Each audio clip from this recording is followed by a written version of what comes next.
Muy buenas tardes, profesor y compañeros. En esta ocasión vamos a hablar de una enfermedad muy importante que es el Alzheimer, que va a afectar a muchas personas de mayor edad actualmente. En esta ocasión lo vamos a abordar desde el punto de la genética y la genómica médica. Bueno, primero vamos a hablar de herencia genética.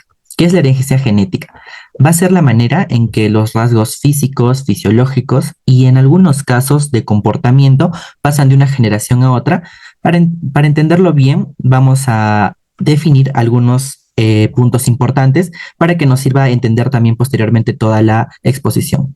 Primero, ¿qué son los genes? Los genes son fragmentos de ADN, que es decir, ácido desoxirribonucleico, que contiene la información necesaria para fabricar proteínas, las cuales van a controlar la estructura, el funcionamiento y las características de los seres vivos. En otras palabras, los genes son instrucciones o recetas biológicas que determinan rasgos como el color de los ojos, el tipo de sangre o la predisposición a ciertas enfermedades como lo es el Alzheimer. Se van a ubicar en los cromosomas, dentro del núcleo de las células. Están compuestos por secuencias de nucleótidos, adenina, timina, citosina y guanina. Su función principal es dirigir la síntesis de proteínas que van a regular las funciones del cuerpo. En cuanto a la herencia, se va a transmitir de padres a hijos, por eso compartimos características similares. Los alelos van a ser diferentes versiones de un mismo gen. Cada persona va a tener dos alelos para cada gen, uno heredero del padre y otro de la madre. Ahora existen dos tipos principales que son los dominantes y los recesivos. Los dominantes se van a manifestar siempre en el individuo y los recesivos solo se expresan solo se expresa si ambos alelos son iguales. Un ejemplo podría ser el color de los ojos, que puede tener un rasgo dominante como los ojos marrones o un rasgo recesivo como los ojos azules. El genotipo es el conjunto de genes o alelos que va a poseer un individuo. Va a representar la información genética que no siempre se ve a simple vista. Un ejemplo puede ser el color de los ojos, que puede tener el genotipo B mayúscula y B minúscula. El fenotipo es el conjunto de características visibles o rasgos observables de un individuo. Este va a ser el resultado de la interacción del genotipo más el ambiente. Puede incluir aspectos como el color de ojos, la altura, el tipo de cabello o el tono de piel. Bueno, y las mutaciones van a ser cambios que van a depender porque hay beneficiosos, neutros y perjudiciales. Los beneficiosos van a ayudar a la adaptación, a la evolución. Los neutros no van a causar efectos visibles y los perjudiciales pueden provocar enfermedades genéticas. Vamos a hablar de los tipos de herencia genética. Tenemos los dominantes, que es cuando un solo alelo es dominante, es suficiente para que el rasgo se exprese. Un ejemplo puede ser la enfermedad de Huntington, que es cuando los ojos son marrones. Tenemos la herencia recesiva, que es cuando solo se manifiesta si ambos alelos son recesivos. En este caso, un ejemplo clásico es la fibrosis quística o los ojos azules. Tenemos la herencia poligénica, que es cuando un rasgo depende de varios genes que actúan juntos, como la estatura, el color de piel, el color de cabello. Y por último tenemos la multifactorial, que es el rasgo que resulta de la combinación de varios genes y factores ambientales, como la diabetes, la hipertensión y la obesidad. Entonces, ¿por qué es importante, por qué es importante y cómo se relaciona la genética con el Alzheimer? Bueno, es importante porque nos va a permitir entender los genes, los alelos, lo del genotipo, el fenotipo y las mutaciones para comprender esta enfermedad, ya que el Alzheimer tiene una base genética, ya que ciertas mutaciones o variantes en los genes aumentan el riesgo de desarrollarla. También permite entender por qué algunas personas heredan una mayor predisposición y otras no. Además, nos permite saber cómo funciona la herencia dominante, recesiva, poligénica, multifactorial, explicando que el Alzheimer no depende de un solo gen, sino de varios genes y factores ambientales como la edad, la alimentación y el estilo de vida. Posteriormente, mis compañeras van a hablar más profundamente de cómo se da el Alzheimer de acuerdo a los genes. La influencia de herencia genética es muy importante, porque entre Alzheimer familiar o genético y el Alzheimer esporádico es que en el primero hay una presentación temprana, aproximadamente antes de los 65 años, con mutaciones muy específicas pero casuales de 3 genes, además de que hay un tipo de herencia muy relevante que es autosómica dominante, es donde el 50% de probabilidad por descendiente, debido a una sobreproducción de la IA secretasa APP creando placas amiloides, además de que en el Alzheimer esporádico es que no es mendeliana, es decir, hay riesgos multifactoriales como genes, ambiente, hábitos dañinos, un bajo estímulo cognitivo, etc. Además, esto en este último tipo de Alzheimer es que los individuos tienen una copia del APO3E4 que se va a relacionar con lo siguiente. Como lo mencioné, los 3 primeros genes implican que tienen una mayor deposición de la beta amiloide, creando placas, tienen un inicio temprano y una penetrancia mucho más alta. Además de que tienen una mutación mucho más fuerte, es decir, pueden mutarse tanto los 3 a la vez como uno solo o dos. Pero el último gen, que es la APO, significa que tiene una módula de riesgo y un riesgo mucho menor, es decir, una carga amiloide moderada. Ahora, ¿por qué esto es importante? Porque en un caso registrado donde la mayor familia del mundo con Alzheimer autosómico dominante en Antioquia, Colombia, presentaba que el PSEN1E280A tenía que cada hijo probablemente iba a contraer la enfermedad mucho más temprano del usual, entre 40 a 50 años. Pero una integrante de la familia que tenía este mismo gen alterado también presentó una variante del APOE, pero APOE3 screenshots, donde significaba que los estudios mostraron que era un efecto protector. Es decir, a pesar de que tenía un gen casual, también tenía un gen modulador, donde la enfermedad no lo presentó entre 40 a 50 años como normalmente en su familia, sino mucho después. Esto significa, a pesar de que había una mutación de los genes normales, había otro gen protector que implicaba una mutación mucho más contraria, pero al mismo tiempo no permitía una manifestación temprana de la enfermedad. Bueno, continuando, tenemos ahora la susceptibilidad genética y el gen APOE. Primero entendamos qué es susceptibilidad genética. Es la predisposición heredada que tiene una persona a desarrollar una enfermedad debido a ciertos genes. Pero esto no significa que la enfermedad va a aparecer sí o sí, sino que aumenta la probabilidad de poder padecerla debido a diversos factores como la edad o el ambiente. En el Alzheimer, el gen más estudiado es el gen APOE, que significa apolipoproteína E, encargada de producir una proteína que va a transportar lípidos en el cerebro. Este gen tiene 3 variantes, que se llaman épsilon, E2, E3 o E4. E2 es poco común y es protector. E3 es el más frecuente y se considera neutro, mientras que el E4 es el más importante ya que aumenta significativamente el riesgo de padecer Alzheimer, sobre todo si se heredan 2 copias. Por lo general, nosotros heredamos una copia del padre y otra de la madre. Por eso, combinaciones como E3, E3 representan un riesgo promedio. E2 es protector y no es un gran riesgo, pero como mencionaba, tener una o 2 copias del E4 incrementa mucho la probabilidad de desarrollar la enfermedad debido a que dificulta la eliminación de proteínas como la beta amiloide. Ahora, el APOE no es el único gen estudiado, sino que se han descubierto que otros genes también pueden influir en el riesgo de padecer esta enfermedad. Por ejemplo, el gen CLU, que ayuda a eliminar la proteína beta amiloide, el PICLAM, que participa en el transporte de proteínas dentro de las neuronas, y el TREM2, que regula la limpieza de desechos en el cerebro. También hay otros como el BIN1, el ABCA7 y el CR1, que están relacionados con procesos similares.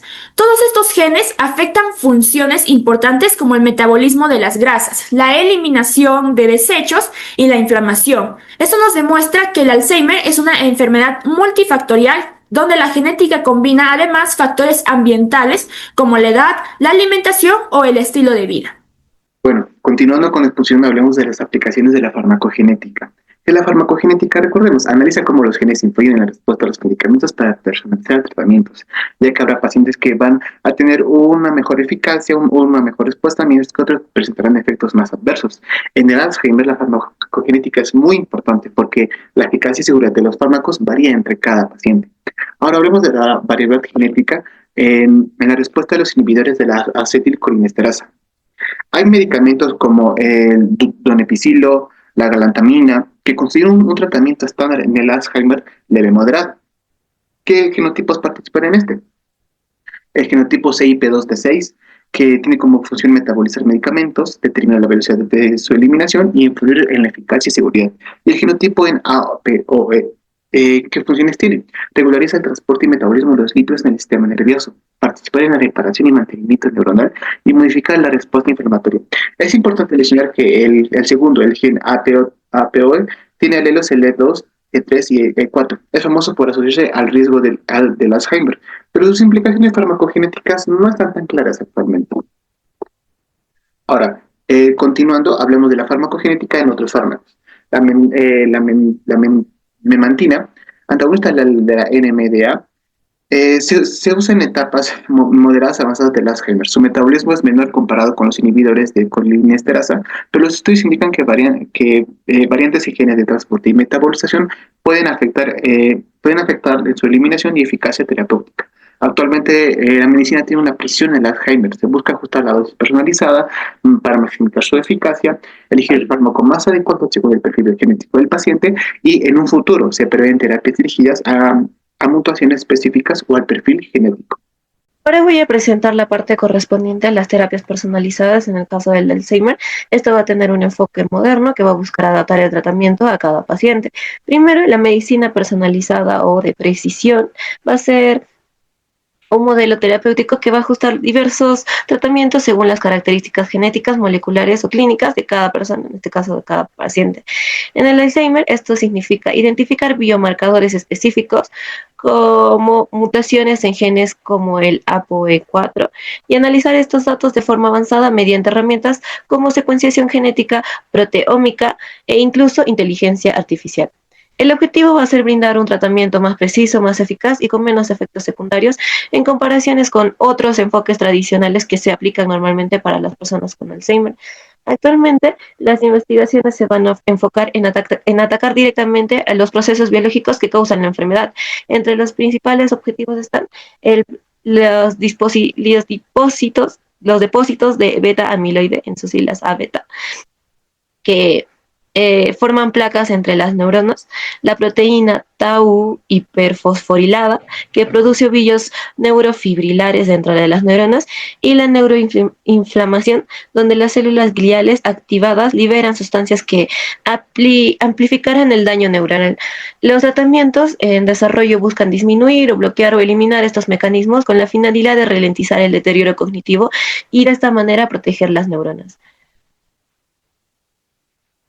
Entre las terapias más destacadas se van a encontrar los anticuerpos monoclonales diseñados para unir específicamente al beta-amiloide y favorecer su eliminación.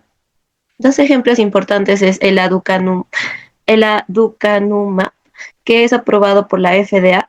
Este actúa eliminando los agregados del beta-amiloide ya formados. También va a estar el lecanemab, que es dirigido a las protofibrillas solubles del amiloide, actuando más temprano en el proceso de formación de placas. Estos mecanismos van a representar un avance significativo porque atacan directamente a la enfermedad desde su base molecular. En el futuro, del tratamiento contra el Alzheimer, más apunta a una terapia genética y a la edición genética con CRISPR y Cas9. Estas técnicas buscan modificar genes relacionados al riesgo de desarrollar dicha enfermedad, en este caso el Alzheimer, como alguna mutación en el APOE, ya sea corrigiéndolo, reemplazándolo por una versión protectora o silenciando su expresión. También se investiga la posibilidad de introducir genes que van a aumentar proteínas neuroprotectoras. Aunque aún están en fase experimental, estas estrategias podrían permitir prevenir el Alzheimer desde su origen genético.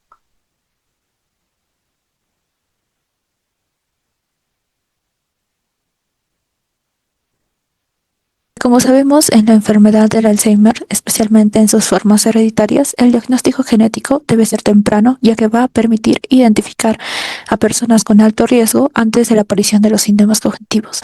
Por eso es clave realizar un diagnóstico genético precoz, donde se va a detectar algunas mutaciones asociadas con esta enfermedad antes de que se den los síntomas más graves.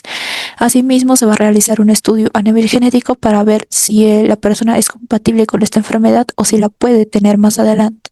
Y estas pruebas se pueden realizar tanto en el ADN de sangre o también como de la saliva.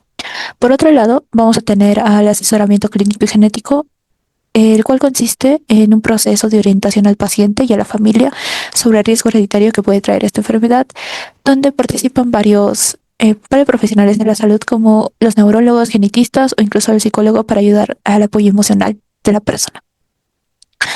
Asimismo, vamos a hablar sobre la influencia del conocimiento genético en el Alzheimer. Como punto número 1 vamos a tener a la prevención, el cual se va a detectar a aquellas personas que puedan tener riesgo genético y nos va a permitir idear estrategias preventivas personalizadas dependiendo de la persona. Por otro lado, vamos a tener al diagnóstico, que se va a confirmar con algunos casos familiares y se va a distinguir si es un Alzheimer genético o esporádico. Por otro lado, vamos a tener al pronóstico, donde nos va a predecir la progresión y el tratamiento que puede tener esta persona y algunas mutaciones que se pueden ver asociadas respecto a la evolución, si puede ser temprana o rápida. Y por último, vamos a tener a lo que es el manejo clínico, lo que va a facilitar a brindarle al paciente una medicina más personalizada y terapias adaptadas respecto a su condición, y la orientación más que nada en los tratamientos y cómo el asesoramiento genético va a ser personalizado. Ahora voy a hablar acerca de lo que es las implicancias éticas del uso de la información genética de cuando una persona predispone a Alzheimer. Primero, la información genética es extremadamente sensible por el hecho que no solo se habla del presente, sino que también se habla de los futuros riesgos de salud que va a tener la persona. Esto plantea dilemas importantes sobre la privacidad, ya que solo los datos genéticos pueden ser utilizados por muchas familias sin el consentimiento de la persona que lo padece, generando posibles casos de discriminación genética. En segundo lugar, es muy importante el consentimiento informado antes de realizar una prueba genética de Alzheimer, por el hecho de que la persona debe comprender claramente la información que va a recibir y qué tan confiable es los resultados y las consecuencias que va a padecer en su vida, ¿no? Este es especialmente delicado, ya que el Alzheimer no tiene cura definitiva, y al saber esto, una persona que lo predispone puede llegar a tener ansiedad, miedo o cambios drásticos en su vida. Entonces, aquí donde podemos ver que algunas personas quieren saberlo, pero para planificar su vida, pero otras prefieren no conocerlo, ya que prefieren no afectar su bienestar emocional. Por eso se debe respetar siempre la autonomía de la persona para poder decidir si quiere o no saber esta información. Finalmente, para poder manejar todo esto de manera responsable, es importante el asesoramiento genético, tanto antes y después de la prueba. También el profesional debe explicar los riesgos, las limitaciones, las posibles complicaciones, siempre y cuando garantizando la confidencialidad del paciente. Muy bien, vamos a pasar con lo que son las implicancias sociales. En primer lugar, se encuentra el impacto social que tiene el Alzheimer en las familias y los cuidadores y el sistema de salud. El Alzheimer es una de las principales causas de demencia en personas mayores y su impacto social se extiende más allá del paciente. En el contexto familiar, el diagnóstico del Alzheimer representa un cambio profundo y muchas veces devastador. Los familiares cercanos, especialmente los hijos y cónyuges, asumen el rol de cuidadores, lo que va a generar una serie de tensiones emocionales y económicas. Bien, con respecto a los cuidadores, generalmente van a llegar a ser familiares, tienen que adaptar su vida a una nueva rutina que demanda mucho tiempo, paciencia y recursos. En cuanto al sistema de salud, el Alzheimer representa una carga considerable. En el contexto peruano, más de 200.000 adultos mayores se ven afectados por esta enfermedad, lo que va a generar un aumento en la demanda de servicios médicos especializados. Pasamos con el segundo punto, que viene a ser el acceso desigual a las pruebas genéticas y tratamientos personalizados. Una de las barreras más significativas en el manejo del Alzheimer es el acceso desigual a las pruebas genéticas y tratamiento personalizado. A pesar de los avances en la medicina genética, la disponibilidad de las pruebas diagnósticas y terapias avanzadas sigue siendo limitada, especialmente en los países de desarrollo, como en el caso del Perú. Bien, vamos con el punto número 3, que viene a ser la estigmatización o discriminación laboral aseguradora. El Alzheimer también conlleva una serie de estigmas sociales que va a afectar gravemente a las personas que lo padecen y a sus familiares. En algunos casos, el diagnóstico del Alzheimer puede desencadenar una estigmatización social, por ejemplo, en el ámbito laboral y social, ¿no? Las personas diagnosticadas con esta enfermedad pueden enfrentarse a discriminación en sus lugares de trabajo, ya que el deterioro cognitivo afecta su rendimiento y capacidad para poder llevar a cabo tareas cotidianas. Y también se puede manifestar en la pérdida del empleo, limitaciones para acceder a ascensos o incluso la exclusión del entorno laboral. Bien, ahora vamos a ir con las conclusiones de este proyecto. En primer lugar está que la genética va a jugar un papel crucial en la comprensión del Alzheimer, ya sea en su forma familiar o esporádica, y además hay avances en un diagnóstico temprano y terapias personalizadas que van a ofrecer una esperanza para poder mejorar la calidad de vida. Debemos de tener en cuenta que la genética, aunque es importante, debe ser considerada junto con factores ambientales y conductuales que van a influir en el desarrollo de esta enfermedad.